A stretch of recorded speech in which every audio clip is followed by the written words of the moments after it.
نحمده ونصلي على رسوله الكريم اما بعد فاعوذ بالله من الشيطان الرجيم بسم الله الرحمن الرحيم رب اشرح لي صدري ويسر لي امري واحلل عقدة من لساني يفقهوا قولي. السلام علیکم ورحمۃ اللہ وبرکاتہ. آج ہم انشاءاللہ شیطان سے حفاظت کی دعائیں پڑھیں گے. شیطان انسان کا کھلا دشمن ہے. اس دشمن سے بچنے کے لیے اللہ سبحانہ تعالیٰ کی پناہ لینا ضروری ہے اور اس کے لیے اللہ تعالیٰ سے دعا کرنا اور غیر اللہ سے اجتناب کرنا. اللہ سبحانہ تعالیٰ فرماتے ہیں وَقَالَ رَبُّكُمُ ادْعُونِي أَسْتَجِبْ لَكُمْ. تمہارا رب کہتا ہے تم مجھ سے دعا مانگو میں تمہاری دعا قبول کروں گا.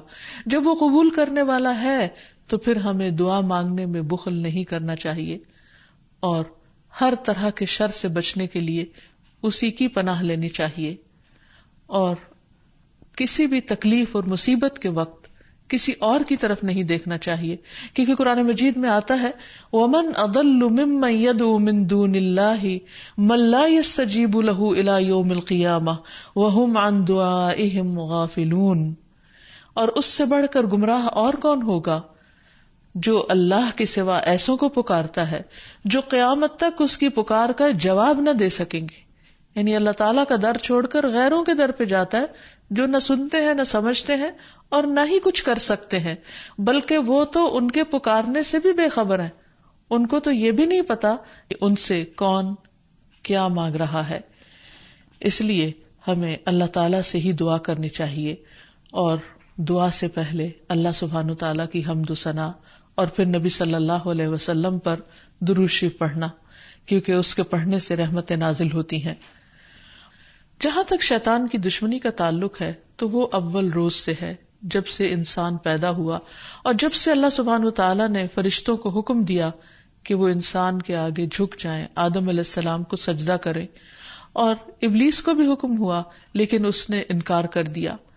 وہ انسان سے حسد کرنے والا ہے، انسان کا دشمن ہے اور ہر طرح سے دنیا اور آخرت دونوں میں خرابی ڈالنے کی کوشش کرتا ہے. اللہ تعالیٰ قرآن مجید میں فرماتے ہیں کہ شیطان انسان کو چھوڑ جانے والا ہے اور شیطان اور اس کا گروہ انسانوں کو بھٹکاتے رہتے ہیں تاکہ وہ ان کے ساتھ جہنم کی آگ میں جا گریں. اس لیے ہمیں خصوصی طور پر محتاط رہنے کی ضرورت ہے اور بہت واضح طور پر یہ پتہ کرنے کی کہ رحمان کا راستہ کون سا ہے اور شیطان کا کون سا ہے، اور اس میں سے جو راستہ اللہ تعالیٰ کی طرف جانے والا ہو، صراط مستقیم ہو، اسے ہر صورت میں پکڑ لیا جائے اور اس پر دوام یا پابندی کی جائے. پھر یہ بھی یاد رہے کہ شیطان ہر انسان کے ساتھ ہے، یعنی وہ ایک بچے کو بھی نہیں چھوڑتا اور بوڑھے کو بھی نہیں چھوڑتا. موت کے وقت تک وہ انسان کے ساتھ لگا رہتا ہے تاکہ انسان اللہ تعالیٰ کے ساتھ کفر کرے، شرک کرے، ناشکری کرے، اللہ سبحانہ تعالیٰ کے بارے میں بری بری باتیں سوچے. تو ایسے میں جب بھی کبھی انسان کو اللہ تعالیٰ سے کوئی ناراضگی دل میں پیدا ہونے لگے تو فوراً سمجھے کہ یہ دراصل شیطان کا وسوسہ ہے. پھر یہ بھی یاد رہے کہ شیطان انسان پر مختلف طریقے سے حملے کرتا ہے. مثلاً اللہ تعالیٰ کے بارے میں شک پیدا کرنا. رسول اللہ صلی اللہ علیہ وسلم نے فرمایا تم میں سے کسی کے پاس شیطان آتا ہے اور تمہارے دل میں پہلے تو یہ سوال پیدا کرتا ہے کہ فلاں چیز کس نے پیدا کی، فلاں چیز کس نے پیدا کی، یہاں تک کہ آخر میں اس بات تک پہنچا دیتا ہے، کہتا ہے کہ خود تمہارے رب کو کس نے پیدا کیا. جب کسی شخص کو ایسا وسوسہ ڈالے تو اللہ سے پناہ مانگنی چاہیے اور اس شیطانی خیال کو چھوڑ دینا چاہیے. پھر اسی طرح شیطان انسان کو اللہ تعالیٰ کی اطاعت سے روکتا ہے. اس نے پہلے ہی دن یہ کہا تھا قال فبما اغویتنی لاقعدن لهم صراطک المستقیم، کہ ابلیس نے کہا کہ تو نے مجھے گمراہی میں مبتلا کیا، نعوذ باللہ، وہ اللہ تعالیٰ کو بلیم کر رہا ہے، تو اب میں بھی تیری سیدھی راہ پر گھات لگا کر بیٹھوں گا. پھر انسانوں کے آگے سے، پیچھے سے، دائیں سے، بائیں سے، غرض ہر طرف سے ان کو گھیروں گا اور تو ان میں سے اکثریت کو شکر گزار نہ پائے گا. اور ایک حقیقت ہے کہ بہت کم لوگ ایسے ہیں جو خود کو ملنے والی نعمتوں پر شکر گزار ہوں اور خوش ہوں. بہت سے لوگ تو بندوں سے اور اللہ تعالیٰ سے شکوہ ہی کرتے چلے جاتے ہیں اور جو کچھ ملا ہے اس کو نہیں دیکھتے. پھر اسی طرح شیطان کے کاموں میں سے کام یہ ہے کہ وہ لوگوں کے دلوں میں فتنے پیدا کرتا ہے، لوگوں کے درمیان جھگڑے اور فساد پیدا کرتا ہے، خصوصاً میاں بیوی کے درمیان. اس سلسلے میں حدیث میں آتا ہے کہ شیطان کے لشکر جب لوگوں میں فتنہ ڈالنے جاتے ہیں تو ان میں سے ایک آتا ہے اور کہتا ہے کہ میں نے اس طرح کیا اور اس طرح کیا. تو شیطان کہتا ہے کہ تو نے کوئی بڑا کام نہیں کیا، یعنی اگر عام لوگوں میں جھگڑے فساد کرواتا ہے تو اس کو وہ کوئی کام نہیں گردانتا. پھر ان میں سے ایک اور آتا ہے اور کہتا ہے کہ میں نے فلاں آدمی کو اس وقت تک نہیں چھوڑا جب تک اس کے اور اس کے بیوی کے درمیان جدائی نہیں ڈال دی، یعنی لڑائی نہیں کروا دی. شیطان اسے اپنے قریب کر کے کہتا ہے کہ ہاں تو نے اچھا کیا، اور پھر اسے وہ اپنے ساتھ چمٹا لیتا ہے. اور ایک اور روایت میں آتا ہے کہ پھر وہ اس کے سر پر ایک تاج رکھ دیتا ہے کہ تم نے سب سے بڑا کام کیا. کیونکہ حقیقت یہ ہے کہ اگر شوہر بیوی کے درمیان اختلافات ہوں گے، لڑائی جھگڑے ہوں گے، تو گھر کی چولہے ڈھیلی ہو جائے گی، اور جب گھر کے اندر سکون نہیں رہے گا تو پھر اس سے بہت ساری بے پناہ خرابیاں پھوٹیں گی. اس لیے شوہر بیوی کے درمیان باہم محبت کا ہونا ایک بہت بڑی نعمت ہے. شقیق کہتے ہیں کہ ایک شخص جس کا نام ابو جریر تھا، وہ ابن مسعود کے پاس آیا اور اس نے کہا میں نے ایک کنواری لڑکی سے شادی کی ہے، لیکن میں خوف زدہ ہوں کہ وہ مجھ سے نفرت کرے گی. تو ابن مسعود نے فرمایا کہ الفت اللہ کی طرف سے ہوتی ہے اور بغض شیطان کی طرف سے. شیطان چاہتا ہے کہ تمہارے لیے اس چیز کو ناپسندیدہ کر کے دکھائے جو اللہ نے تمہارے لیے حلال کی، تاکہ انسان پھر حرام کی طرف مائل ہو.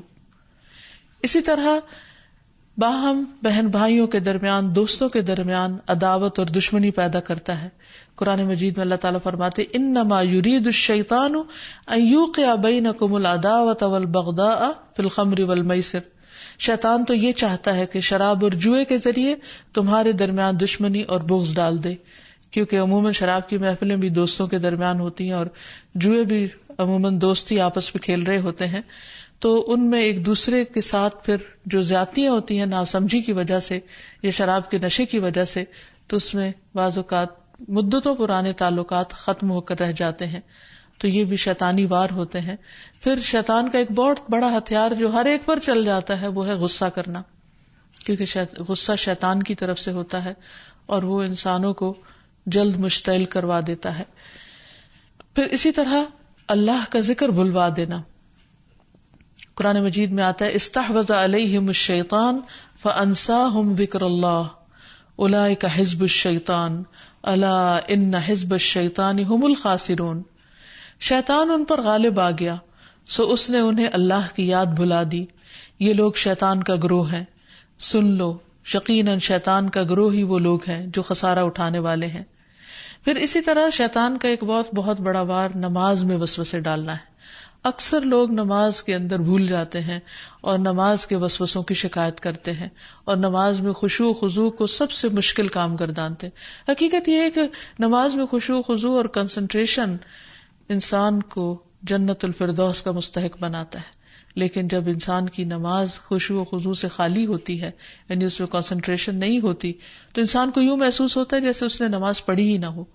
اور جب سب سے پہلا فریضہ ہی انسان کا ڈھیلا پڑ جاتا ہے یا صحیح طور پر ادا نہیں ہوتا، تو ایسی صورت میں انسان کے دل میں کبھی بھی پھر اطمینان اور سکون نہیں آتا. تو بہرحال رسول اللہ صلی اللہ علیہ وسلم نے فرمایا کہ جب نماز کے لیے اذان دی جاتی ہے تو شیطان ہوا خارج کرتا ہے اور بڑی تیزی کے ساتھ پیٹ موڑ کر بھاگتا ہے تاکہ اذان کی آواز نہ سن سکے، اور جب اذان ختم ہو جاتی ہے تو پھر واپس آ جاتا ہے. لیکن جو ہی تکبیر شروع ہوتی ہے پھر پیٹ موڑ کر بھاگ جاتا ہے. جب تکبیر بھی ختم ہو جاتی ہے تو شیطان دوبارہ آ جاتا ہے اور نمازی کے دل میں وسوسے ڈالتا ہے اور کہتا ہے فلاں بات یاد کرو، فلاں بات یاد کرو. ان باتوں کی شیطان یاد دہانی کراتا ہے جن کا اسے کبھی خیال نہ گزرا تھا.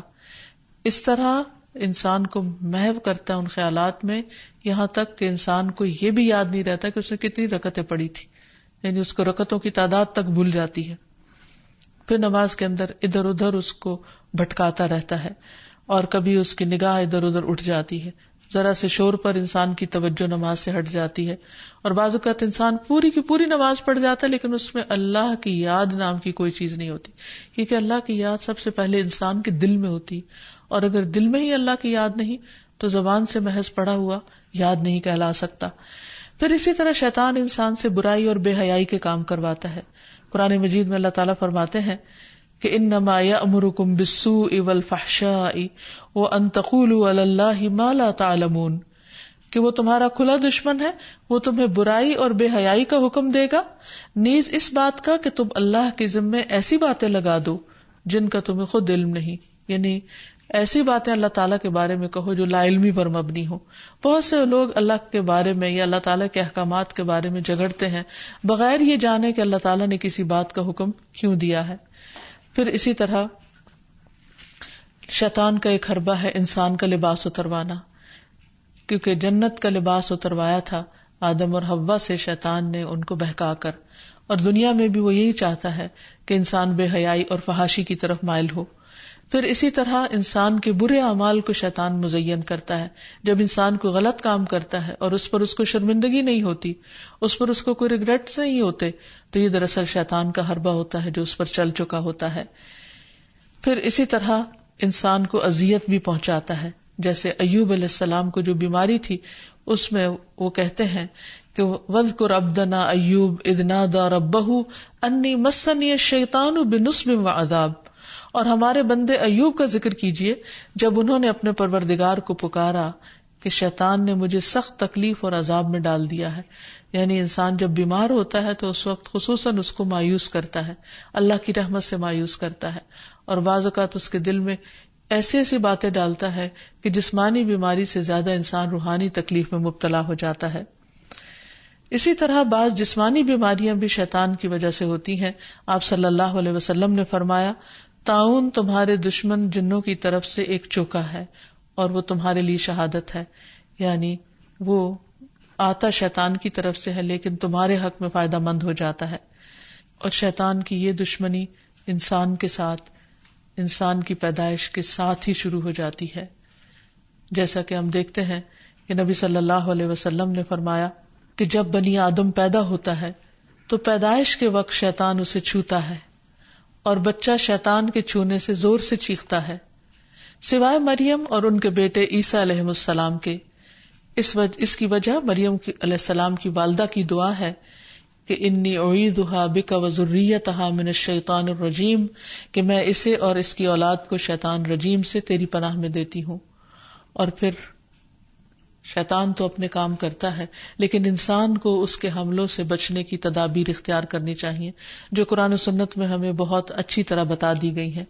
سب سے پہلی بات تو یہ ہے کہ اللہ سبحانہ وتعالیٰ پر بھرپور ایمان اور توکل ہونا چاہیے، کیونکہ اللہ تعالیٰ کا وعدہ ہے کہ جو لوگ ایمان لائیں گے اور اپنے رب پر توکل کریں گے شیطان ان کا کچھ بھی نہیں بگاڑ سکے گا۔ انما لیس لہ سلطان علی الذین آمنوا وعلی ربہم یتوکلون۔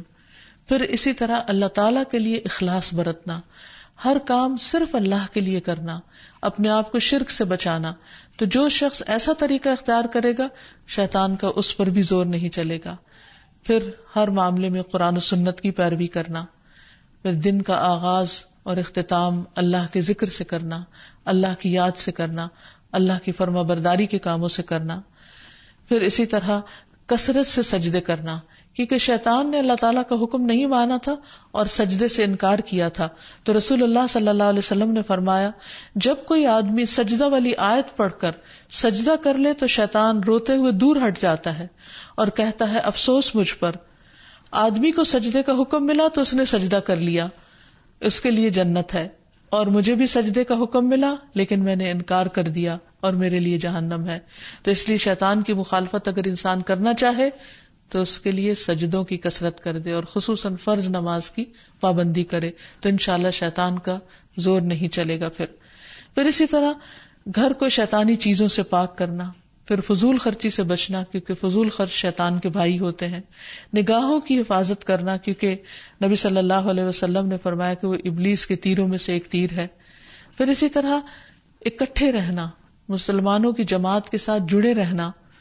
رسول اللہ صلی اللہ علیہ وسلم نے فرمایا کہ جماعت پر اللہ کا ہاتھ ہے اور شیطان اس کے ساتھ ہے جو جماعت سے علیحدہ ہو اور وہ اس کو پاؤں مار کر ہانکتا ہے، یعنی جو شخص اچھے لوگوں کے ساتھ ملتا جلتا نہیں، ان کی مجلس میں نہیں بیٹھتا، ایک دوسرے کو وتواصوا بالحق وتواصوا بالصبر نہیں کرتا، وہ پھر شیطان کے وسوسوں اور چالوں کا شکار ہو جاتا ہے۔ اور آخر میں دعائیں، اللہ سبحانہ تعالیٰ نے ہمیں قرآن مجید میں بھی دعائیں سکھائی ہیں، اور نبی صلی اللہ علیہ وسلم نے بھی. اس میں سے پہلی دعا ہے رب اعوذ بک من ہمزات الشیاطین واعوذ بک رب ان یحضرون. اے میرے رب، میں شیطان کی اکساہٹوں سے تیری پناہ مانگتا ہوں، اور اس بات سے بھی تیری پناہ مانگتا ہوں کہ وہ میرے پاس آئیں. پھر تعوذ پڑھنا، یعنی اعوذ باللہ من الشیطان الرجیم من ہمزہ ونفخہ ونفثہ. میں اللہ کی پناہ چاہتا ہوں شیطان مردود سے کہ مجھ پر کوئی جنون کا اثر ڈالے، یا مجھے تکبر پر آمادہ کرے، یا شعر و شاعری کی طرف لائے، یعنی جو غلط قسم کی ہے. پھر قرآن مجید پڑھنے سے پہلے اعوذ باللہ من الشیطان الرجیم پڑھنا. پھر اسی طرح برا خواب دیکھنے پر تعوذ پڑھنا. رسول اللہ صلی اللہ علیہ وسلم نے فرمایا نیک خواب اللہ کی طرف سے اور برے خواب شیطان کی طرف سے ہوتے ہیں. بس جو ایسا خواب دیکھے جس میں کوئی ناگوار چیز ہو تو بائیں طرف تھوک دے اور شیطان سے اللہ کی پناہ مانگے. ایسا کرنے سے وہ خواب اس کو کوئی نقصان نہیں دے گا اور کسی کو یہ خواب نہ بتایا جائے.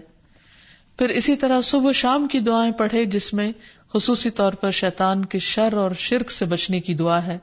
اللہم فاطر السماوات والارض عالم الغیب والشہادہ رب کل شیء وملیکہ اشہد ان لا الہ الا انت اعوذ بک من شر نفسی وشر الشیطان وشرکہ. اے اللہ، آسمانوں اور زمین کے پیدا کرنے والے، پوشیدہ اور موجود ہر چیز کے جاننے والے، ہر چیز کے پالنہار اور اس کے مالک، میں گواہی دیتا ہوں کہ تیرے سوا کوئی معبود برحق نہیں. میں تیری ذات کے ذریعے اپنے نفس کے شر سے اور شیطان کے شر سے اور اس کے شرک سے پناہ مانگتا ہوں. آپ نے فرمایا جب صبح کرو اور جب شام کرو، اور جب اپنے بستر پر آؤ تو اس دعا کو پڑھ لیا کرو.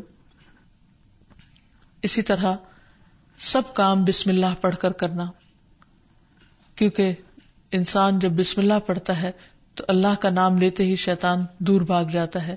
مثلا گھر سے نکلتے وقت بسم اللہ توکلت علی اللہ، سواری پر بیٹھتے ہوئے بسم اللہ پڑھنا. پھر اسی طرح آیت الکرسی پڑھنے سے شیطان سے حفاظت رہتی ہے. پھر صبح و شام کے اذکار میں لا الہ الا اللہ وحدہ لا شریک لہ لہ الملک ولہ الحمد وہو علی کل شیء قدیر. یہ 100 بار پڑھنا، اگر 100 بار نہیں تو کم از کم 10 بار انسان ضرور پڑھ لے. پھر اسی طرح لا الہ الا اللہ وحدہ لا شریک لہ لہ الملک ولہ الحمد یحیی ویمیت وہو علی کل شیء قدیر.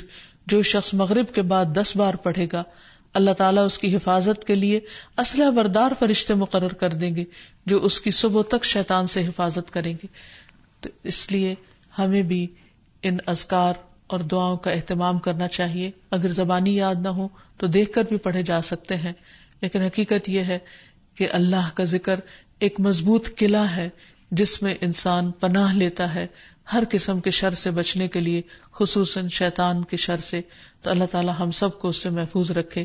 وآخر دعوانا ان الحمد للہ رب العالمین.